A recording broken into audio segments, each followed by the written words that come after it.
Hi all, എല്ലാവർക്കും talisman IAS അക്കാഡമിയുടെ പുതിയൊരു വീഡിയോയിലേക്ക് സ്വാഗതം.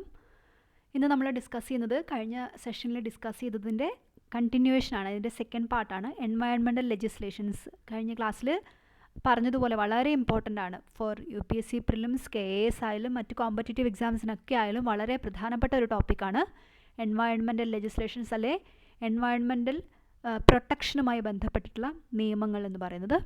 അപ്പോൾ കഴിഞ്ഞ സെഷൻ കാണാത്ത ആളുകളുണ്ടെങ്കിൽ നമ്മുടെ താലിസ്മാൻ IAS അക്കാഡമിയുടെ യൂട്യൂബ് ചാനലിൽ പോയിട്ട് എൻവയൺമെൻറ്റൽ ലെജിസ്ലേഷൻ ഒന്ന് കണ്ട് ഫസ്റ്റ് പാർട്ട് ഒന്ന് കാണുക. അപ്പോൾ കുറച്ചുകൂടെ ക്ലാരിറ്റി കിട്ടും. സോ എപ്പോഴും പറയുന്നത് പോലെ നമ്മുടെ ക്ലാസ്സുകൾ ഇഷ്ടപ്പെടുന്നുവെങ്കിൽ നിങ്ങൾ തീർച്ചയായിട്ടും നമ്മുടെ ചാനൽ സബ്സ്ക്രൈബ് ചെയ്യുന്നത് കൂടി പരിഗണിക്കുക. അതുപോലെ നിങ്ങളുടെ സുഹൃത്തുക്കളിലേക്കും നിങ്ങളുടെ പ്രിയപ്പെട്ടവരിലേക്കും കൂടെ ഈ ക്ലാസ്സുകൾ എത്തിക്കാൻ വേണ്ടി എല്ലാവരും ഷെയർ ചെയ്യുകയും അതുപോലെ ലൈക്ക് ചെയ്യുകയും കമൻറ്റ് ചെയ്യുകയൊക്കെ ചെയ്യുക. സോ മറ്റ് ഇനി വരുന്ന ക്ലാസ്സുകൾ കൂടി നിങ്ങൾക്ക് ലഭ്യമാകാൻ വേണ്ടി നിങ്ങൾ ബെൽ ബട്ടൺ കൂടി എനേബിൾ ചെയ്യണമെന്ന് ഓർമ്മിപ്പിക്കുന്നു. സോ നമുക്ക് ക്ലാസ്സിലേക്ക് കടക്കാം. എൻവയൺമെൻറ്റൽ പ്രൊട്ടക്ഷൻ ആക്ട് 1986 മുതലാണ് ഇന്ന് പറയുന്നത്. ഇതിനു മുൻപുള്ള കുറച്ച് ആക്ടുകൾ ഞാൻ പറഞ്ഞിരുന്നു. ഫോറസ്റ്റ് ആക്ടൊക്കെ പറഞ്ഞു കഴിഞ്ഞതാണ്. വളരെ പ്രധാനപ്പെട്ട കുറച്ച് ആക്ടുകളൊക്കെ പറഞ്ഞു. ഇനി നമ്മൾ പറയാൻ പോകുന്നത് എൻവയൺമെൻറ്റൽ പ്രൊട്ടക്ഷൻ ആക്ടും വൈൽഡ് ലൈഫ് പ്രൊട്ടക്ഷൻ ആക്ടും അതിൻ്റെ കീഴിൽ വരുന്ന പ്രധാനപ്പെട്ട പ്രൊവിഷനുകളും അതുമായി ബന്ധപ്പെട്ടുള്ള ബോഡികൾ അല്ലെങ്കിൽ എന്തൊക്കെയാണ് സ്ഥാപനങ്ങൾ എന്നൊക്കെയുള്ളതാണ്. So environmental protection act of 1986 ആണ് പറയുന്നത്. ഇതിനൊരു ബാക്ക്ഗ്രൗണ്ട് ഹിസ്റ്ററി ഉണ്ട്. ഈ ഒരു നിയമം വരാനുള്ള ഒരു കാരണം 1984 ഭോപ്പാൽ ട്രാജഡിയാണ്. ഭോപ്പാലിലെ മീഥൈൽ ഐസോസൈനേറ്റ് എന്ന് പറഞ്ഞിട്ടുള്ളൊരു വിഷവാതകം, ഒരു യൂണിയൻ കാർബൈഡ് എന്ന് പറഞ്ഞിട്ടുള്ളൊരു കമ്പനിയുടെ മാനുഫാക്ചറിങ്ങിൻ്റെ ഇടയിൽ വന്ന് ലീക്കായി അങ്ങനെ കുറേ ആളുകൾക്ക് ജീവൻ നഷ്ടപ്പെടുകയും കുറേ ആളുകൾക്ക് ഇറിപ്പയറബിൾ ആയിട്ടുള്ള ഡാമേജസ് ഉണ്ടാക്കുകയൊക്കെ ചെയ്ത ഒരു ട്രാജഡിയാണ്. അതിൻ്റെ ഒരു ബാക്ക്ഗ്രൗണ്ടിൽ, കാരണം പല ആളുകൾക്കും അതിൻ്റെ കോമ്പൻസേഷൻ കിട്ടിയില്ല, വേണ്ട ഫെയർ എമൗണ്ട് ഓഫ് കോമ്പൻസേഷൻ ഇന്നും കിട്ടിയിട്ടില്ല എന്നൊക്കെയുള്ളൊരു സങ്കടകരമായ ഒരു അവസ്ഥ ഉള്ളതുകൊണ്ട് തന്നെ എൻവയൺമെൻറ്റൽ പ്രൊട്ടക്ഷനുമായി ബന്ധപ്പെട്ടിട്ടുള്ള ഒരു നിയമം അത്യാവശ്യമായിട്ട് ഇന്ത്യയിൽ വന്നു. അങ്ങനെയാണ് ആ ഒരു ബാക്ക്ഗ്രൗണ്ടിലാണ് 1986 എൻവയൺമെൻറ്റൽ പ്രൊട്ടക്ഷൻ ആക്ട് ഓഫ് 1986 വരുന്നത്. സോ ഈ ആക്ടിൻ്റെ പ്രധാനപ്പെട്ട ഉദ്ദേശം എന്ന് പറയുന്നത് സ്റ്റോക്ക്ഹോം കൺവെൻഷൻ 1972 എന്ന് പറഞ്ഞിട്ടുള്ളൊരു പ്രധാനപ്പെട്ട ഒരു എൻവയൺമെൻറ്റൽ പ്രൊട്ടക്ഷന് വേണ്ടി വന്നിട്ടുള്ള ഒരു ഇൻ്റർനാഷണൽ ലെവലിലുള്ളൊരു കൺവെൻഷൻ ഉണ്ടായിരുന്നു 1972, 1972. അപ്പോൾ അതിൻ്റെ പ്രൊവിഷൻസൊക്കെ ഇന്ത്യയിൽ നടത്തുക അല്ലെങ്കിൽ കൊണ്ടു നടത്തുക എന്നുള്ളതായിരുന്നു ഈ ആക്ടിൻ്റെ പ്രധാനപ്പെട്ട ഉദ്ദേശം. അതായത് സ്റ്റോക്ക്ഹോം കൺവെൻഷനിലെ നടപടികൾ അല്ലെങ്കിൽ അതിൻ്റെ പ്രപ്പോസൽസൊക്കെ ഇംപ്ലിമെൻ്റ് ചെയ്യുക എന്നുള്ളതായിരുന്നു. സോ അതാണ് എൻവയൺമെൻറ്റൽ പ്രൊട്ടക്ഷൻ ആക്ടിൻ്റെ പ്രധാനപ്പെട്ട ഉദ്ദേശം. സോ ഇതിനകത്ത് എന്തെല്ലാം വരുന്നു എന്ന് പറഞ്ഞു കഴിഞ്ഞാൽ protection of human environment and the prevention of hazard to human beings and other creatures. അതായത് മനുഷ്യന് ഹാനികരമാകുന്ന അല്ലെങ്കിൽ മറ്റു ജീവികൾക്കോ പ്രോപ്പർട്ടിക്കോ ആനിമൽസിനോ പ്ലാന്റ്സിനോ ഒക്കെ ഹാനികരമാകാവുന്ന സാധനങ്ങൾ അല്ലെങ്കിൽ വസ്തുക്കളുടെയൊക്കെ അല്ലെങ്കിൽ ഹസാർഡസ് ആയിട്ടുള്ള അപകടകരമായിട്ടുള്ള ഉൽപ്പന്നങ്ങളുടെയൊക്കെ നിയന്ത്രണം എന്നുള്ളതാണ് ഈ നിയമത്തിൻ്റെ പ്രധാനപ്പെട്ട ഒരു പ്രൊവിഷൻ എന്ന് പറയുന്നത്. അപ്പോൾ ഇതൊരു അംബ്രല്ല ആക്റ്റായിട്ട് കാണാം, അല്ലെങ്കിൽ ഇതിൻ്റെ കീഴിൽ പല പല പല ആക്ടുകൾ അല്ലെങ്കിൽ സബ് ഡിവിഷനുകളുള്ളതുകൊണ്ട് ഇതിനെ ഒരു എൻവയൺമെൻറ്റൽ പ്രൊട്ടക്ഷൻ ആക്ട് ഓഫ് 1986 നമ്മളൊരു അംബ്രല്ല ആക്റ്റായിട്ടാണ് കണക്കാക്കുന്നത്, അല്ലെങ്കിൽ അംബ്രല്ല ലെജിസ്ലേഷനായിട്ടാണ് കണക്കാക്കുന്നത്. So it provides a framework for central government, അതുപോലെ സ്റ്റേറ്റുമായിട്ടുള്ള കോർഡിനേഷന് വേണ്ടിയിട്ടുള്ള പ്രൊവിഷൻസൊക്കെ പറഞ്ഞതിലാണ്. അതുപോലെ വാട്ടർ ആക്ട്, എയർ ആക്ട് മുതലായ സബ് ആക്ടുകളൊക്കെ ഉൾക്കൊള്ളുന്ന ഒരു വലിയ അംബ്രല്ല ആക്റ്റാണ് 1986 എൻവയൺമെൻറ്റൽ പ്രൊട്ടക്ഷൻ ആക്ട്. സോ ഈ ആക്ടിൽ നേരത്തെ പറഞ്ഞ മാതിരി വളരെ കൃത്യമായിട്ട് എൻവയൺമെൻറ്റ് എന്ന് പറയുന്ന ഒരു ടേമിനെ ഡിഫൈൻ ചെയ്യുന്നു, അല്ലെങ്കിൽ എംഫസൈസ് ചെയ്യുന്നു. എൻവയൺമെൻറ്റ് എന്ന് പറയുന്ന ഒരു ബ്രോഡർ ടേമാണ്, അല്ലെങ്കിൽ വളരെ വലിയൊരു ഇൻ്റർപ്രിട്ടേഷനുള്ളൊരു ടേമാണ്. അതിൽ water, land, inter relationship between all these components, water, air, land, ഇതിൻ്റെ എല്ലാം ഇൻ്റർ റിലേഷൻസ്, അതെങ്ങനെ ഹ്യൂമൻ ബീയിങ്സും മറ്റ് ലിവിങ് ബീയിങ്സുമായിട്ട് കണക്റ്റഡ് ആണ്, ഇത്തരത്തിലുള്ള കുറേ കാര്യങ്ങളെ, കുറേ ആസ്പെക്ട്സിനെ അത് ഡിസ്കസ് ചെയ്യുന്നു എന്നുള്ളതാണ് ഈ ആക്ടിൻ്റെ മറ്റൊരു പ്രത്യേകത. ഇനി എന്തൊക്കെയാണ് ഈ ആക്ടിൻ്റെ പ്രധാനപ്പെട്ട പ്രൊവിഷൻസ് അല്ലെങ്കിൽ നിയമങ്ങൾ, അതിൽ ഉൾക്കൊള്ളിച്ചിരിക്കുന്ന കാര്യങ്ങൾ എന്തൊക്കെയാണെന്ന് കൂടി നോക്കിപ്പോകാം. The act empowers the centre to take all such measures as it deems necessary. അതായത് സെൻട്രൽ ഗവൺമെൻറ്റിന് ഈ ആക്ട് പ്രകാരം അവർക്ക് കൃത്യമായി നെസസറി ആണ് അല്ലെ അത്യാവശ്യമാണെന്ന് തോന്നുന്ന എല്ലാ മെഷേഴ്സും എടുക്കാം. അതുപോലെ ഈ ആക്ട് പ്രകാരം സെൻട്രൽ ഗവൺമെൻറ്റിന് സ്റ്റേറ്റ് ഗവൺമെൻറ്റുകൾക്ക് നിർദ്ദേശങ്ങൾ കൊടുക്കാം. കോർഡിനേഷൻസ്, അതായത് സെൻട്രൽ ഗവൺമെൻറ്റും സ്റ്റേറ്റ് ഗവൺമെൻറ്റുമായിട്ടുള്ള എൻവയോൺമെൻറ്റുമായി ബന്ധപ്പെട്ട കാര്യങ്ങളുടെ കോർഡിനേഷന് വേണ്ടിയിട്ടുള്ള പ്രൊവിഷൻസ് ഇതിലുണ്ട്. Planning and execution of nationwide programmes, രാജ്യത്താകമാനമുള്ള എൻവയോൺമെൻറ്റൽ പ്രൊട്ടക്ഷനുമായി ബന്ധപ്പെട്ടിട്ടുള്ള പ്രോഗ്രാമുകളുടെ കോർഡിനേഷൻ ഈ ആക്ടിൻ്റെ പ്രൊവിഷൻ അല്ലെങ്കിൽ ഈ ആക്ടിൻ്റെ പരിധിയിൽ വരുന്നതാണ്. Laying down environmental quality standards, specially those governing emission discharge of environmental pollutions, അതായത് എൻവയോൺമെൻറ്റിന് ഹാംഫുൾ ആയിട്ടുള്ള പൊല്യൂട്ടൻസിൻ്റെ ഡിസ്ചാർജുമായി ബന്ധപ്പെട്ടിട്ടുള്ള നടപടികളെ പറ്റിയൊക്കെ പ്രതിപാദിക്കുന്നത് ഈ എൻവയോൺമെൻറ്റൽ പ്രൊട്ടക്ഷൻ ആക്ട് ഓഫ് 1986 അതുപോലെ സർട്ടൺ ഇൻഡസ്ട്രികൾക്ക് റെസ്ട്രിക്ഷൻസ് കൊടുക്കുക, അതായത് എമിഷൻ്റെ റേറ്റ് കൂടുതലാണെങ്കിൽ, സ്റ്റാൻഡേർഡ്സ് മീറ്റ് ചെയ്യുന്നില്ലെങ്കിൽ, എൻവയോൺമെൻറ്റൽ ഇമ്പാക്റ്റ് അസസ്മെൻറ്റ് നടത്തുന്നില്ലെങ്കിലൊക്കെ ഇത്തരത്തിൽ ചില ഇൻഡസ്ട്രികൾക്കൊക്കെ ലിമിറ്റേഷൻസോ റെസ്ട്രിക്ഷൻസോ ബാനൊക്കെ കൊടുക്കാനൊക്കെ ഈ ആക്ടാണ് നമ്മൾ നിയമപരമായി ഉപയോഗിക്കുന്നത്. അതുപോലെ മറ്റ് പ്രൊവിഷൻസ് എന്തൊക്കെയാണ്? It has the authority to issue direct orders, included orders to close or prohibit or regulate industry. നേരത്തെ പറഞ്ഞതിൻ്റെ തന്നെ ഒരു കണ്ടിന്യൂഷനാണ്.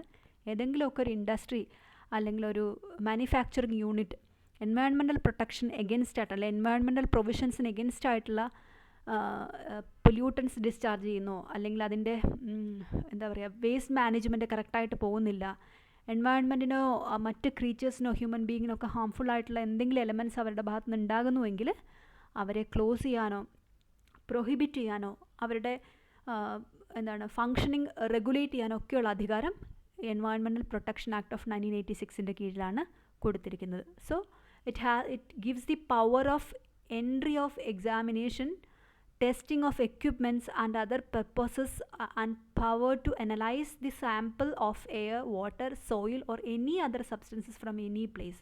So environmental പ്രൊട്ടക്ഷനുമായി ബന്ധപ്പെട്ട് പ്രവർത്തിക്കുന്ന അതോറിറ്റീസിന് ഇന്ത്യയിൽ എവിടെ നിന്ന് വേണമെങ്കിലും സാമ്പിൾ കളക്ഷനോ, അത് വാട്ടർ സാമ്പിൾ ആവാം, സോയിൽ സാമ്പിൾ ആവാം, എയർ സാമ്പിൾ ആവാം, സാമ്പിൾ കളക്ട് ചെയ്യാനും അതിനെ പരിശോധിക്കാനും അതിനനുസരിച്ചിട്ട് എൻവയോൺമെൻറ്റൽ റെഗുലേഷൻസ് മീറ്റ് ചെയ്യാത്ത ഏതെങ്കിലും പെർട്ടിക്കുലർ യൂണിറ്റുകളിൽ നിന്നാണ് ഇത്തരത്തിലുള്ള ഡിസ്ചാർജസ് വരുന്നതെങ്കിൽ അവരെ പണിഷ് ചെയ്യാനും അവരെ പ്രൊഹിബിറ്റ് ചെയ്യാനൊക്കെയുള്ള അധികാരം കൊടുക്കുന്നതും ഈ ആക്ട് വഴിയാണ്. The act explicitly prohibits discharges of environmental pollutants, അതായത് എൻവയോൺമെൻറ്റിന് ഹാനികരമായിട്ടുള്ള മാലിന്യങ്ങൾ ഡിസ്ചാർജ് ചെയ്യുന്നത് വളരെ കൃത്യമായ രീതിയിൽ ഈ ആക്ട് പ്രൊഹിബിറ്റ് ചെയ്യുന്നു. There is also A specific prohibition against handling hazardous substances except those in compliance with the regulatory procedures and standards. അതായത് environmental റെഗുലേഷൻസും പ്രൊസീജിയേഴ്സും അല്ലാത്ത രീതിയിലുള്ള ഹാനികരമായ അപകടകരമായ എന്തെങ്കിലും ഹസാർഡസ് വസ്തുക്കൾ ഹാൻഡിൽ ചെയ്യാനും മാനേജ് ചെയ്യാനും ഒരാൾക്ക് അവകാശമില്ല. അങ്ങനെ അവകാശം കൊടുക്കാതിരിക്കുന്ന അല്ലെങ്കിൽ ആ ഒരു പ്രൊഹിബിഷൻ കൊടുക്കുന്നതും എൻവയോൺമെൻറ്റൽ പ്രൊട്ടക്ഷൻ ആക്ട് ഓഫ് 1986 വഴിയാണ്. ഓക്കെ, നൗ ആക്ടിൻ്റെ മറ്റ് പ്രൊവിഷൻസ് എന്തൊക്കെയാണ്?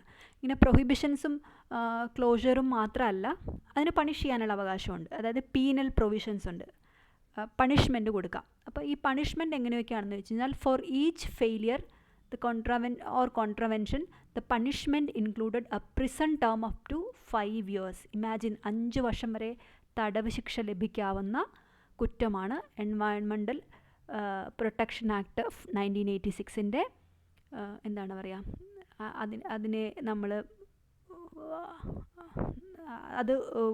അതിനെ നമ്മൾ എഗൻസ്റ്റ് ആയിട്ട് പ്രവർത്തിക്കുന്നത് എന്ന് പറയുന്നത്. സോ എൻവയോൺമെൻറ്റൽ പ്രൊട്ടക്ഷൻ ആക്ട് 1986 അതിനനുസരിച്ച് പ്രവർത്തിക്കാത്തത്, അതിനെ കംപ്ലൈ ചെയ്യാത്ത ആളുകൾക്കൊക്കെ ഈ ആക്ട് പ്രകാരം 5 വർഷം വരെ തടവും 1,00,000 രൂപയും അല്ലെങ്കിൽ രണ്ടും കിട്ടാവുന്ന അത്രയും മാരകമായ അല്ലെങ്കിൽ അത്രയും serious ഒഫൻസാണ്. So the act imposed an additional fine of up to 5,000 every day if one's continue with the violation. അതായത് വാർണിംഗ് കിട്ടിയതിന് ശേഷവും വീണ്ടും എൻവയോൺമെൻറ്റൽ വയലേഷൻ നടത്തുന്ന ആളുകൾക്ക് പെർ ഡേ 5,000 വെച്ച് ചാർജ് ചെയ്യാനും ഈ ആക്ട് വഴി നിർദ്ദേശമുണ്ട്. അതുപോലെ വീണ്ടും ഫെയിൽ ചെയ്യാണ്, 1 വർഷത്തിന് ശേഷം വീണ്ടും സെയിം ഒഫൻസ് തന്നെ ചെയ്യുന്ന ഒരാളെ 7 ഇയേഴ്സ് വരെ, 5 ഇയേഴ്സ് എന്നുള്ളത് നീട്ടി 7 ഇയേഴ്സ് വരെ പണിഷ് ചെയ്യാനുള്ള അവകാശമുണ്ട്. പക്ഷേ ഇങ്ങനത്തെയൊക്കെ കാര്യങ്ങൾ ചെയ്യുന്നതിന് മുമ്പ് സെൻട്രൽ ഗവൺമെൻറ്റിന് 60 ഡേയ്സിൻ്റെ ഒരു ഒഫീഷ്യൽ നോട്ടീസ് കൊടുക്കണം കൺസേൺഡ് അതോറിറ്റീസ്. ഓക്കെ, ഇനി ഇതിനകത്ത് വളരെ പ്രധാനപ്പെട്ട മറ്റൊരു സെക്ഷനാണ് section 19. Environmental protection act of 1986 വളരെ പ്രധാനപ്പെട്ട ഒരു പ്രൊവിഷനാണ് സെക്ഷൻ 19. ഈ 19 പ്രകാരം any person in addition to the authorized government official may file a complaint with a court alleging an offence under the act. ഇപ്പോൾ ഇമാജിൻ, എൻവയോൺമെൻറ്റൽ പ്രൊട്ടക്ഷനുമായി പ്രവർത്തിക്കുന്ന ഒഫീഷ്യൽസിനല്ലാതെ സാധാരണക്കാർക്ക് വേണമെങ്കിലും ഒരു എൻവയോൺമെൻറ്റൽ പ്രൊട്ടക്ഷൻ ആക്ടിൻ്റെ വയലേഷൻ ചൂണ്ടിക്കാണിക്കാം. ആരെങ്കിലും ഇത് വയലേറ്റ് ചെയ്യുന്നുണ്ടെങ്കിൽ ഒരു സാധാരണ മനുഷ്യനും ചൂണ്ടിക്കാണിക്കുകയോ അതനുസരിച്ച് കോർട്ടിനെ അത് ഇൻഫോം ചെയ്യുകയോ ചെയ്യാനുള്ള അധികാരം കൊടുക്കുന്നത് section 19 of environmental protection act of 1986 ആണ്. വളരെ പ്രധാനപ്പെട്ടതാണ്. അത് ഓഫീസേഴ്സിന് മാത്രമല്ല ഇതിനകത്ത് ഉത്തരവാദിത്തമുള്ള ഒരു സാധാരണ സിറ്റിസൺ, റെസ്പോൺസിബിൾ സിറ്റിസൺ എന്ന നിലയിൽ നമുക്കൊക്കെ ഫയൽ ചെയ്യാനുള്ളൊരു ഒരു അവകാശം തരുന്ന, അധികാരം തരുന്ന ഒരു സെക്ഷനാണ് സെക്ഷൻ 19. ഇനി നമ്മൾ പറയാൻ പോകുന്നത് വളരെ പ്രധാനപ്പെട്ട മറ്റൊരു ആക്ടാണ് ഫോറസ്റ്റ് ആൻഡ് വൈൽഡ് ലൈഫ് കൺസർവേഷനുമായി ബന്ധപ്പെട്ട് ഇന്ത്യയിൽ നിലവിലുള്ള വളരെ പ്രധാനപ്പെട്ട ആക്ടാണ് wild life protection act of 1972. അതിനുശേഷം വന്ന അതിൻ്റെ അമെൻമെൻ്റ് ആയിട്ടുള്ള 1991 അമെൻമെൻറ്റ്. രണ്ടും വളരെ പ്രധാനപ്പെട്ടതാണ്. ഈ 72 ആക്ട് ഒരുപാട് തവണ UPSC പല രീതിയിൽ ക്വസ്റ്റ്യനിൽ ചോദിച്ച് കണ്ടിട്ടുണ്ട്.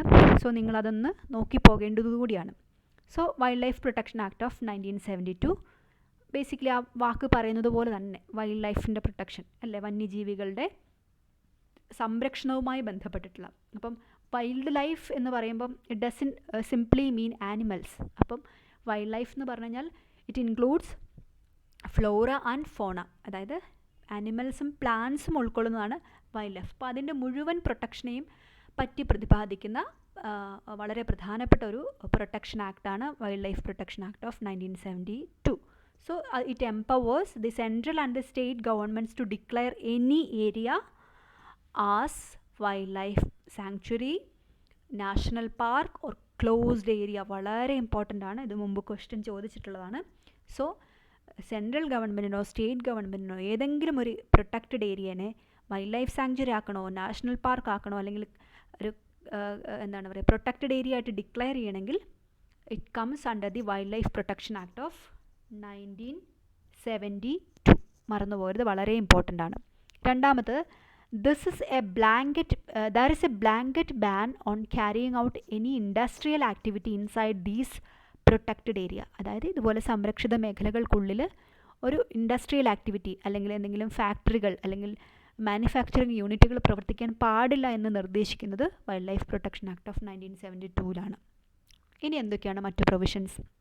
It provides for authorities to administer and implement the act.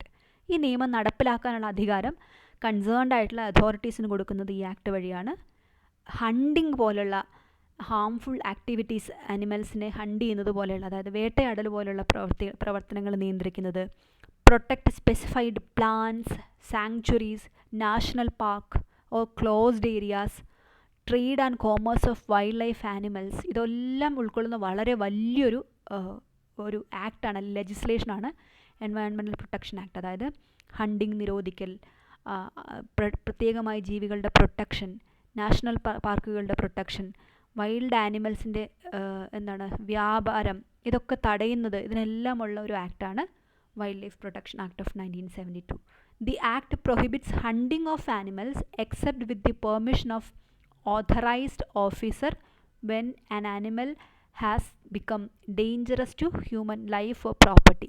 അതായത് വൈൽഡ് ലൈഫ് പ്രൊട്ടക്ഷൻ ആക്ട് പ്രകാരം 5 സ്കെഡ്യൂളുകളായിട്ടാണ് ആനിമൽസിനെ കാറ്റഗറൈസ് ചെയ്തിരിക്കുന്നത്. സ്കെഡ്യൂൾ 1, 2, 3, 4 എന്ന് പറയുന്നത് പ്രൊട്ടക്ഷൻ ആവശ്യമുള്ള ആനിമൽസാണ്. 5 എന്ന് പറഞ്ഞാൽ വലിയ പ്രൊട്ടക്ഷൻ ആവശ്യമില്ല. അതായത് ഏതെങ്കിലും ആനിമൽസ് മനുഷ്യന് ജീവിതത്തിനോ മനുഷ്യൻ്റെ ലൈഫിനോ പ്രോപ്പർട്ടിക്കോ ത്രെട്ട് ആവുന്നുവെങ്കിൽ ചീഫ് വൈൽഡ് ലൈഫ് വാർഡൻ്റെ നിർദ്ദേശപ്രകാരം അത്തരം ആനിമൽസിനെ നമുക്ക് വേണമെങ്കിൽ ഡിസ്ട്രോയ് ചെയ്യാം, നശിപ്പിക്കാം. അങ്ങനെ ഉള്ളൊരു പ്രൊവിഷൻ കൊടുക്കുന്നത് wild life protection act of 1972 ആണ്. So the near total prohibition on hunting was made more effective by the amendment. അതായത് ഇത് ഏറെക്കുറെ ആനിമൽസിനെ ഒന്നും ഹണ്ട് ചെയ്യാൻ പറ്റില്ല എന്നുള്ളൊരവസ്ഥയിലേക്ക് വന്നത് 1991 അമെൻമെൻറ്റ് വഴിയാണ്. ഓക്കെ, അതുവരെ ചെറിയ തോതിലുള്ള ഇളവുകളൊക്കെ കൊടുത്തിരുന്നു. ഇപ്പം വേർമിൻസ് എന്ന് പറയും, അതായത് മനുഷ്യന് അപകടമുണ്ടാക്കുന്ന, കൃഷിക്ക് നാശം പറ്റുന്ന, ധാരാളമായിട്ട് പെരുകുന്ന കീടങ്ങൾ പോലെ വരുന്ന ആനിമൽസിനെയൊക്കെ വേണമെങ്കിൽ നശിപ്പിക്കാമെന്നൊരു നിയമമായിരുന്നു സ്കെഡ്യൂൾ 5 ആനിമൽസിനെ. പക്ഷേ അതിനും ചീഫ് വൈൽഡ് ലൈഫ് വാർഡൻ്റെ പെർമിഷൻ വേണം. ഓക്കെ, മറ്റെന്തൊക്കെ ആണ് ഈ ആക്ട് വഴി വന്നിട്ടുള്ളതെന്ന് നോക്കാം. Certain authorities R appointed under this act. അതായത് വൈൽഡ് ലൈഫ് പ്രൊട്ടക്ഷൻ ആക്ടിൻ്റെ വകുപ്പുകളുടെ കീഴിൽ എൻവയോൺമെൻറ്റൽ പ്രൊട്ടക്ഷനുമായി പ്രവർത്തിക്കുന്ന കുറേ സ്ഥാപനങ്ങൾ അല്ലെങ്കിൽ ഇൻസ്റ്റിറ്റ്യൂഷൻസ് ഉണ്ട്. So central government appoints the director of wild life preservation and assistant director. ഈ 2 പോസ്റ്റുകൾ, സെൻട്രൽ ലെവലിലുള്ള ഡയറക്ടർ ഓഫ് വൈൽഡ് ലൈഫ് പ്രിസർവേഷനും assistant director of wild life പ്രിസർവേഷനെയും നിയമിക്കുന്നത് വൈൽഡ് ലൈഫ് പ്രൊട്ടക്ഷൻ ആക്ടിൻ്റെ വകുപ്പ് പ്രകാരമാണ്. അതേപോലെ തന്നെ തത്തുല്യമായിട്ട് അതിൻ്റെ സ്റ്റേറ്റ് കൗണ്ടർ പാർട്ടായിട്ടുള്ള ചീഫ് വൈൽഡ് ലൈഫ് വാർഡനെ അപ്പോയിൻറ്റ് ചെയ്യാം. അതുപോലെ wild life wing of department and excise complete administrative control over protected area within the state. ഇതെല്ലാം ഉൾക്കൊള്ളുന്നതും വൈൽഡ് ലൈഫ് പ്രൊട്ടക്ഷൻ ആക്ടിൻ്റെ കീഴിലാണ്. അപ്പം ചീഫ് വൈൽഡ് ലൈഫ് വാർഡിനെ നിയമിക്കുക, പ്രൊട്ടക്റ്റഡ് ഏരിയയുടെ സംരക്ഷണം ഉറപ്പാക്കുക, ഇതൊക്കെ wild life protection act of 1972 കീഴിൽ വരുന്ന പ്രൊവിഷൻസ് ആണ്. The state governments are also entitled to appoint wildlife wardens in each district. Chief wild life warden state ലെവലിലാണ്, എന്നാൽ ഓരോ ജില്ലയ്ക്കും ചീഫ് വൈൽഡ് ലൈഫ് വാർഡനെ അപ്പോയിൻറ്റ് ചെയ്യുന്നതും wild life protection act of 92 കീഴിലാണ്. വളരെ ഇമ്പോർട്ടൻ്റ് ആണ്, പ്രിലിംസിന് ഒരു പക്ഷേ ക്വസ്റ്റ്യൻ ആയിട്ട് ചോദിക്കാം. മറ്റെന്തൊക്കെ പ്രൊവിഷൻസ് ഉണ്ട്? ഞാൻ നേരത്തെ പറഞ്ഞ പോലെ ഹണ്ടിങ് പ്രൊഹിബിറ്റ് ചെയ്യുന്നു. സ്കെഡ്യൂൾ 1, 2, 3, 4 ആനിമൽസിനെ ഹണ്ട് ചെയ്യാൻ പറ്റില്ല എന്ന് പറയുന്നത് ഈ ആക്ട് പ്രകാരമാണ്. പക്ഷേ എക്സെപ്ഷൻ കൊടുത്തിട്ടുണ്ട്. ചീഫ് വൈൽഡ് ലൈഫ് വാർഡൻ അനുവദിച്ചാൽ സർട്ടൻ ആനിമൽസിനെ, അത് സ്കെഡ്യൂൾ 5 വരുന്ന ആനിമൽസിനെ മാത്രം ഹണ്ട് ചെയ്യാം, provided it is harmful to human or human property എന്നുള്ളൊരു അവസ്ഥ ഉണ്ടാവുന്നെങ്കിൽ മാത്രം. So it also provides for the constitution of bodies to be established under this act such as national and state board of wildlife. വളരെ പ്രധാനപ്പെട്ടതാണ്, വളരെ പ്രധാനപ്പെട്ടതാണ്. National board of wild ലൈഫും state board of wild ലൈഫും central zoo അതോറിറ്റിയും national tiger conservation അതോറിറ്റിയും, ഇത്രയും ബോഡികളെ കോൺസ്റ്റിറ്റ്യൂട്ട് ചെയ്യുന്നത് വൈൽഡ് ലൈഫ് പ്രൊട്ടക്ഷൻ ആക്ടിൻ്റെ കീഴിലാണ്. National and state board of wild life, central zoo authority, national tiger conservation authority, ഇവരെ കോൺസ്റ്റിറ്റ്യൂട്ട് ചെയ്യുന്നത് wild life protection act of 1972 provision അനുസരിച്ചിട്ടാണ്. Okay, national board of wild life എന്ന് പറഞ്ഞിട്ടുള്ളത് നിങ്ങൾക്കറിയാം, വളരെ പ്രധാനപ്പെട്ട ഒരു ബോഡിയാണ്. It is constituted under the wild life protection act of 1972. It serves as the apex body for the review of all wild life related matters. അതായത് wild ലൈഫുമായി ബന്ധപ്പെട്ടിട്ടുള്ള national പാർക്കിൻ്റെയോ മറ്റേതെങ്കിലും പ്രോജക്റ്റുകളുടെ അപ്രൂവലോ പ്രൊട്ടക്റ്റഡ് ഏരിയകളുടെ അപ്രൂവലോ ഒക്കെയായി ബന്ധപ്പെട്ട് പ്രവർത്തിക്കുന്ന ഏറ്റവും പരമോന്നതമായിട്ടുള്ള ബോഡി എന്ന് പറയുന്നത് that is national board of wild life ആണ്. അതിൻ്റെ ചെയർപേഴ്സൺ, അതുകൊണ്ട് തന്നെ വളരെ സീരിയസ് ആയിട്ടുള്ള ഒരു മേഖല കൈകാര്യം ചെയ്യുന്നതുകൊണ്ട് തന്നെ അതിൻ്റെ ചെയർപേഴ്സൺ എന്ന് പറയുന്നത് it will B the prime minister of India. വളരെ ഇമ്പോർട്ടൻ്റ് ആണ്, അത് ചിലപ്പോൾ ക്വസ്റ്റ്യൻ ചോദിക്കാം. ഇതിനു മുമ്പ് UPSC ക്വസ്റ്റ്യൻ ചോദിച്ചിട്ടുണ്ട്. And is responsible for the promotion and conservation and development of wild life and forest. So ഇതൊക്കെയാണ് ഈ ബോഡിയുടെ പ്രധാനപ്പെട്ട ഉത്തരവാദിത്തം. Promotion and conservation of wild life, development of forest et cetera. ഇനി സെയിം സംഗതിയുടെ തന്നെ സ്റ്റേറ്റ് വേർഷൻ ഉണ്ടല്ലോ, state board of wild life. അപ്പം അങ്ങനെ ഒരു ബോർഡ് കൂടി ഉണ്ട്. അതിൻ്റെ ചെയർപേഴ്സൺ എന്ന് പറയുന്നത് ചീഫ് മിനിസ്റ്റർ ആയിരിക്കും. So prime minister central, chief minister സ്റ്റേറ്റ്സിൽ. So the minister of environment, forest and climate change will be the vice chairperson. അത് ഓർത്തിരിക്കുക. ചിലപ്പോൾ സ്റ്റേറ്റ്മെൻറ്റ് തന്നിട്ട് നമ്മളെ കൺഫ്യൂസ് ചെയ്യിക്കുക. അപ്പം chairperson will be the prime minister, vice chairperson will be the minister for environment, forest and climate change. So it is basically an advisory body. ഇതിൻ്റെ നിയമങ്ങളെല്ലാം binding അല്ല സെൻട്രൽ ഗവൺമെൻറ്റിന് അല്ലെങ്കിൽ സ്റ്റേറ്റ് ഗവൺമെൻറ്റിന്. It is just an advisory body. So സ്റ്റേറ്റിൽ ഞാൻ നേരത്തെ പറഞ്ഞ മാതിരി സ്റ്റേറ്റ് ലെവലിലുള്ളൊരു വൈൽഡ് ലൈഫ് പ്രൊട്ടക്ഷൻ ബോർഡുണ്ട്, ബോർഡ് ഓഫ് വൈൽഡ് ലൈഫ് എന്ന് പറയുന്നത്. അതിൻ്റെ ചെയർപേഴ്സൺ എന്ന് പറയുന്നത് ചീഫ് മിനിസ്റ്റർ ആയിരിക്കും. യു ടിയിലാണെങ്കിലും സ്റ്റേറ്റിലാണെങ്കിലും it will be the chief minister. ഇനി ഇതൊരു അഡ്വൈസറി ബോഡി തന്നെയായിരിക്കും സ്റ്റേറ്റ് ലെവലിലും. ഇനി another authority that is appointed under the act, wild life protection ആക്ടിൻ്റെ കീഴിൽ വരുന്ന മറ്റൊരു പ്രധാനപ്പെട്ട അതോറിറ്റിയാണ് central zoo authority. The act provides for the constitution of central zoo authority consisting of 10 members including chairperson അടക്കം 10 മെമ്പേഴ്സാണുള്ളത്. ഇതിൻ്റെ ചെയർപേഴ്സൺ എന്ന് പറയുന്നത് എൻവയൺമെൻറ്റ് മിനിസ്റ്ററാണ്, അതായത് minister for environment, forest and climate change ആണ് സെൻട്രൽ സൂ അതോറിറ്റിയുടെ. കാരണം അത് അത്രയും പ്രധാനപ്പെട്ടതല്ല, വൈൽഡ് ലൈഫ് ബോർഡിൻ്റെ അത്രയും പ്രധാനപ്പെട്ടതല്ലാത്തതുകൊണ്ട് എൻവയൺമെൻറ്റ് മിനിസ്റ്റർ ആയിരിക്കും ഇതിൻ്റെ ഇൻചാർജ് അല്ലെങ്കിൽ അതോറിറ്റി എന്ന് പറയുന്നത്, ചെയർപേഴ്സൺ എന്ന് പറയുന്നത്. So the authority provides recognition to zoos, അതായത് രാജ്യത്ത് സൂകളുടെ സാങ്ക്ടിറ്റി കൊടുക്കുന്നത് അല്ലെങ്കിൽ പ്രൊവിഷൻ, അതായത് റെക്കഗ്നിഷൻ, അംഗീകാരം കൊടുക്കുന്നത് സെൻട്രൽ സൂ അതോറിറ്റിയാണ്. ഇനി അടുത്തത് നാഷണൽ ടൈഗർ കൺസർവേഷൻ അതോറിറ്റി. അതും വൈൽഡ് ലൈഫ് പ്രൊട്ടക്ഷൻ ആക്ടിൻ്റെ കീഴിൽ വരുന്ന വളരെ പ്രധാനപ്പെട്ട ഒരു ബോഡിയാണ്. നാഷണൽ ടൈഗർ കൺസർവേഷൻ അതോറിറ്റി വളരെ പ്രധാനപ്പെട്ടതാണ്. അത് 2005 ഒരു കമ്മിറ്റി റെക്കമെൻഡേഷൻ വഴി, ടൈഗർ ടാസ്ക് ഫോഴ്സിൻ്റെ റെക്കമെൻഡേഷൻ വഴിയാണ് വന്നതെങ്കിലും ഇത് വരുന്നത് വൈൽഡ് ലൈഫ് പ്രൊട്ടക്ഷൻ ആക്ടിൻ്റെ കീഴിലാണ്. ഇതിൻ്റെ ചെയർപേഴ്സൺ എന്ന് പറയുന്നത് എൻവയൺമെൻറ്റ് മിനിസ്റ്ററാണ്. സെൻട്രൽ സൂ അതോറിറ്റിയുടെ പോലെ തന്നെ നാഷണൽ ടൈഗർ കൺസർവേഷൻ അതോറിറ്റിയുടെ ചെയർപേഴ്സൺ എന്ന് പറയുന്നത് minister for environment, forest and climate change ആണ്. The central government on the recommendation of national tiger conservation authority declares tiger reserves. അപ്പോൾ ടൈഗർ റിസർവിനെ ഡിക്ലെയർ ചെയ്യുന്നത് സെൻട്രൽ ഗവൺമെൻറ് ആണ്. ഈ ഡിക്ലറേഷൻ വരുന്നത് എങ്ങനെയാണെന്ന് വെച്ചാൽ on the recommendation of tiger conservation authority. മറന്നു പോകേണ്ട, വളരെ പ്രധാനപ്പെട്ടതാണ്. അപ്പോൾ നാഷണൽ ടൈഗർ കൺസർവേഷൻ അതോറിറ്റിയുടെ പ്രധാനപ്പെട്ട ജോലി തന്നെ ഇതാണ്, പ്രൊട്ടക്റ്റഡ് ഏരിയകളെ ടൈഗർ റിസർവുകളായിട്ട് റെക്കമെൻഡ് ചെയ്യുക. ആ റെക്കമെൻഡേഷൻ സെൻട്രൽ ഗവൺമെൻറ് അപ്രൂവ് ചെയ്താൽ it will become A tiger conservation tiger reserve. So more than 50 wildlife sanctuaries in India has been designated as tiger reserves. അപ്പം ഇതെല്ലാം wild life protection act of 1972 കീഴിൽ വരുന്നതാണ്. ഇനി മറ്റൊരു പ്രധാനപ്പെട്ട ബോഡി കൂടിയുണ്ട്, അതാണ് wild life crime control bureau. ഇനി what is wild life crime control bureau? പേര് സൂചിപ്പിക്കുന്നത് പോലെ വൈൽഡ് ലൈഫുമായി ബന്ധപ്പെട്ടിട്ടുള്ള ക്രൈം കുറയ്ക്കുന്നതിനും അതിനെ മോണിറ്റർ ചെയ്യുന്നതിനും വേണ്ടിയിട്ട് ഉള്ള ഒരു വളരെ സ്പെസിഫിക് ബോഡിയാണ് wild life crime control bureau to combat organised wild life crimes in the country. രാജ്യത്തുള്ള വൈൽഡ് ലൈഫ് ക്രൈമുകൾ റെഗുലേറ്റ് ചെയ്യാനും വാച്ച് ചെയ്യാനും കൺട്രോൾ ചെയ്യാനും ഒക്കെയുള്ള ഒരു ബോഡിയാണ്. അത് ഡൽഹിയിലാണ് അതിൻ്റെ ഹെഡ് ക്വാർട്ടേഴ്സ് ഉള്ളത്. It is mandated to collect and collate intelligence related to organised wild life crime activities. അപ്പോൾ സ്റ്റേറ്റ് ഗവൺമെൻറ്റുമായിട്ട് കോർഡിനേറ്റ് ചെയ്തിട്ട് സ്ഥിരം അത്തരത്തിലുള്ള ക്രിമിനൽസിനെ ട്രാക്ക് ചെയ്യാൻ, അതുപോലെ ക്രൈം ഡേറ്റ ബാങ്ക് പ്രിപ്പയർ ചെയ്യാൻ, വൈൽഡ് ലൈഫുമായി ബന്ധപ്പെട്ടിട്ടുള്ള ക്രൈമുകളുടെ ഒരു ഡേറ്റ ബാങ്ക് പ്രിപ്പയർ ചെയ്യാൻ, സ്റ്റേറ്റ് ഗവൺമെൻറ്റുകളുടെ പല വൈൽഡ് ലൈഫ് ബന്ധപ്പെട്ട ക്രൈംസിന് അസിസ്റ്റ് ചെയ്യുക അല്ലെ ഹെൽപ്പ് ചെയ്യുക, അതുപോലെ to advise central government on issues relating to wild life crimes, wild life ക്രൈമുമായി ബന്ധപ്പെട്ടിട്ടുള്ള പല കാര്യങ്ങൾക്ക്, അതുപോലെ പോളിസി മേക്കിങ്ങിനോ അതുപോലെ ലെജിസ്ലേഷൻസ് നിയമങ്ങൾ ഉണ്ടാക്കാനൊക്കെ സെൻട്രൽ ഗവൺമെൻറ്റിനെ അഡ്വൈസ് ചെയ്യുക. ഇത്തരത്തിലുള്ള കുറേ ജോലികൾ ചെയ്യുന്നത് wild life crime control bureau ആണ്. വളരെ പ്രധാനപ്പെട്ടതാണ്.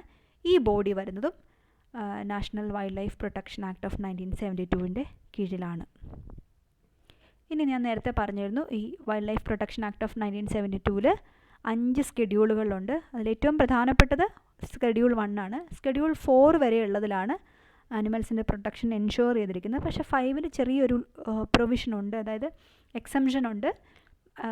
വേർമിൻസ്, അതായത് മനുഷ്യന് അല്ലെങ്കിൽ അവരുടെ പ്രോപ്പർട്ടിക്കോ കൃഷിക്കോ ഒക്കെ നാശമുണ്ടാക്കുന്നവയെ മാത്രം ചീഫ് വൈൽഡ് ലൈഫ് വാർഡൻ്റെ പെർമിഷനോടെ നമുക്ക് ഹണ്ട് ചെയ്യുക അല്ലെങ്കിൽ കൊല്ലാമെന്നുള്ളൊരു പ്രൊവിഷനുണ്ട്. സോ സ്കെഡ്യൂൾ 1 ആണ് ഏറ്റവും പ്രധാനപ്പെട്ടത്. അതിൽ പ്രൊട്ടക്റ്റ് ചെയ്തിരിക്കുന്നത് കൂടുതലും എൻഡേഞ്ചേർഡ് സ്പീഷീസ് ആണ്, ദാറ്റ് നീഡ് റിഗറസ് പ്രൊട്ടക്ഷൻ, വളരെയധികം പ്രൊട്ടക്ഷൻ വേണ്ടിയിട്ടുള്ള ആനിമൽസിനാണ് സ്കെഡ്യൂൾ 1 അതിന് അഗെൻസ്റ്റ് പോച്ചിങ്, കില്ലിങ്, ട്രേഡിങ് ഇതെല്ലാം പ്രൊഹിബിറ്റഡ് ആണ് സ്കെഡ്യൂൾ 1. സോ ഈ സ്കെഡ്യൂൾ 1 ഏതെങ്കിലും ആനിമൽസിനെ ആരെങ്കിലും ഉപദ്രവിച്ചാൽ അവർക്ക് വളരെ ഹാർഷ് പണിഷ്മെൻറ്റ് ഉണ്ടാകും എന്നുള്ളത് കൂടി ഈ ആക്ടിൻ്റെ ഒരു പ്രത്യേകതയാണ്. The species under this schedule are prohibited to be hunted throughout India. Okay, എന്തെങ്കിലും തരത്തിലുള്ള ഹ്യൂമൻ ലൈഫിന് ത്രെട്ട് ഉണ്ടാവുമോ അല്ലെങ്കിൽ ഡിസീസ്ഡ് ആയിട്ട് കിടക്കുന്ന ആനിമലോ അല്ലാത്ത ഒന്നിനെ പോലും ഈ സ്കെഡ്യൂൾ 1-ലുണ്ടെങ്കിൽ you cannot harm such animals. അതാണ് ആ ആക്ടിൽ പറയുന്നത്. ഇനി സ്കെഡ്യൂൾ 1-ലുള്ള ഏറ്റവും പ്രധാനപ്പെട്ട കുറച്ച് ആനിമൽസ് കൂടി പരിചയപ്പെടാം. ഒന്ന് ബ്ലാക്ക് ബക്കാണ്, പിന്നെ നിങ്ങൾക്ക് അറിയുന്ന പോലെ ബംഗാൾ ടൈഗർ, മൂന്നാമത്തത് ക്ലൗഡഡ് ലെപ്പർഡ്, നാലാമത്തത് snow leopard, swamp deer, Himalayan bear, Asiatic cheetah, Kashmiri stag, fishing cat, lion tailed macaque, Musk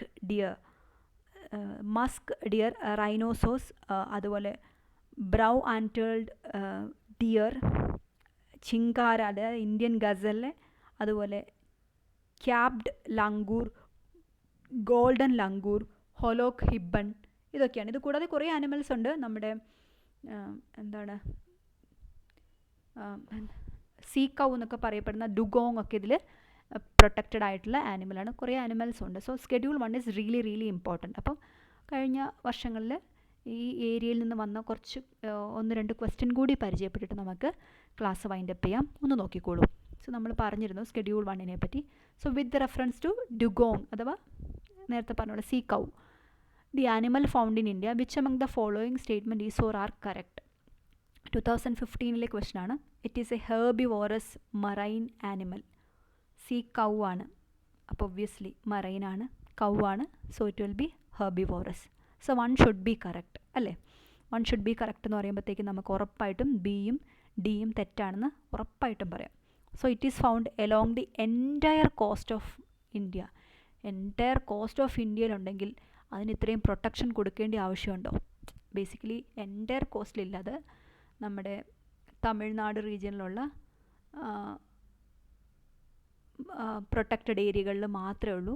so basically it is a protected animal which is found only in the eastern coast, particularly in the Tamil Nadu coast. Okay, so ആ statement തെറ്റാണ്. തന്നെയല്ല അതൊരു വളരെ extreme statement ആണ്. So you can directly eliminate such statement. So 1ഉം 2ഉം ഉള്ളത് നമുക്കിത് രണ്ടും എലിമിനേറ്റ് ചെയ്യാം. 1 ഷുഡ് ബി ഡെഫിനറ്റ്ലി ട്രൂ അല്ലേ. അപ്പോൾ 1 ട്രൂ ആവുന്നതും 2 തെറ്റുന്നതുമായിട്ടുള്ള ഒറ്റ സ്റ്റേറ്റ്മെൻറ്റേ ഉള്ളൂ, that is C. So it is given legal protection under schedule 1. അപ്പോൾ അതാണ് അതിൻ്റെ അകത്തെ ഉത്തരം. ഇനി ഇതും ഒരു കഴിഞ്ഞ വർഷത്തെ UPSC ക്വസ്റ്റ്യൻ ആണ്. സോ DP ആയിപ്പോയി. സോ UPSC 2017 ഒരു ക്വസ്റ്റ്യൻ ആണ്. In India if any species of ടോട്ടോയി is declared protected under the schedule 1 of the wild life protection act of 1972, what does it imply? അതായത് സ്കെഡ്യൂൾ 1-ലേക്ക് ഒരു ആനിമലിനെ ചേർത്ത് കഴിഞ്ഞാൽ അതിന് കിട്ടുന്ന പ്രിവിലേജ് എന്താണ്? അതാണ് ആ ക്വസ്റ്റ്യൻ സിംപ്ലി ചോദിക്കുന്നത്. സോ ഫസ്റ്റ് ചോദിക്കുന്നത്, it enjoys the same level of protection as tiger. ടൈഗറിനെ സ്കെഡ്യൂൾ 1-ലാണ് അല്ലേ ഉൾപ്പെടുത്തിയിരിക്കുന്നത്. അപ്പോൾ അതിൻ്റെ അതേ പ്രിവിലേജ് കിട്ടുന്നു എന്നാണ് പറഞ്ഞിരിക്കുന്നത്. അപ്പോൾ അത് it should be it should be definitely true അല്ലേ. ഇനിയിപ്പോൾ മറ്റുള്ളതും കൂടി നോക്കാം നമുക്ക്. It is no longer extinct in wild. A few individuals are under captive protection. അങ്ങനെയൊന്നും പറയുന്നില്ല. സ്കെഡ്യൂൾ 1 എന്ന് പറഞ്ഞാൽ പ്രൊട്ടക്ഷൻ വളരെയധികം ആവശ്യമുള്ള ആനിമൽസ് ആണ്. അപ്പോൾ അതിന് ടൈഗറൊക്കെ അതിന് എക്സാമ്പിളാണ്. അപ്പോൾ ടൈഗറിന് കിട്ടുന്ന അതേ പ്രൊട്ടക്ഷൻ കിട്ടണം. So be can be eliminated. So it is endemic to a particular region. അങ്ങനെ നിർബന്ധമില്ല. സ്കെഡ്യൂൾ 1-ലുള്ളതെല്ലാം എൻഡമിക് ടു ഒരു പെർട്ടിക്കുലർ റീജിയനുകളിൽ മാത്രം കാണപ്പെടുന്നു നിർബന്ധമില്ല. സോ അപ്പോൾ സി എന്തായാലും തെറ്റാണ്. സി തെറ്റാണെങ്കിൽ ഈ സ്റ്റേറ്റ്മെൻറ്റും തെറ്റായിരിക്കണം. അപ്പോൾ പിന്നെ answer will be A. So this is how you approach previous year questions based on what we studied. Okay, so നമുക്ക് ഇന്നത്തെ ക്ലാസ് ഇതോടെ വൈൻഡപ്പ് ചെയ്യാം. So thank you for watching. Please subscribe to our channel and like, share, comment. Thank you.